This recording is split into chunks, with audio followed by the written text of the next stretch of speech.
Teacher, किसी ऐसी जगह का नाम बताओ जिसको बनाया तो आदमी ने है मगर वो वहाँ जा नहीं सकता। पप्पू मासूमियत से बोला, मिस लेडीज टॉयलेट। पप्पू दुकानदार से, रंग गोरा करने वाली क्रीम है? दुकानदार, हाँ। पप्पू भागते हुए, ते अपनी निक्की कुड़ी नु लांदा क्यों नहीं? लड़की, बाबा जी मेरे लिए दुआ करें, मेरी शादी किसी समझदार इंसान से हो जाए। बाबा जी, घर चले जा बच्चा, समझदार आदमी शादी नहीं करता। सरदार जी को फायर ब्रिगेड में नौकरी मिल गई।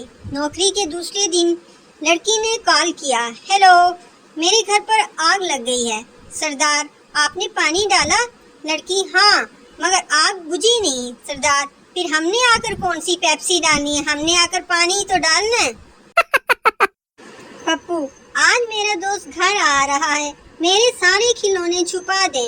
अम्मी, क्यों, तुम्हारा दोस्त चोर है क्या? पप्पू, नहीं, मुझे डर है कि वो अपने खिलौने पहचान लेगा। डॉक्टर, तुम्हें अच्छी सेहत के लिए रोजाना वर्जिश करनी चाहिए। पप्पू, मैं फुटबॉल, क्रिकेट और टेनिस तकरीबन रोजाना खेलता हूँ। डॉक्टर, कितनी देर के लिए खेलते हो? पप्पू, जब तक मोबाइल की चार्जिंग खत्म नहीं हो। अगर लोगों के दिलों में जिंदा रहना चाहते हैं तो लोगों से पैसे उधार ले ले। इश्क का समंदर भी अजीब समंदर है, जो डूब गया वो आशिक, जो बच गया वो दीवाना, जो तैरता रहा वो शोहर।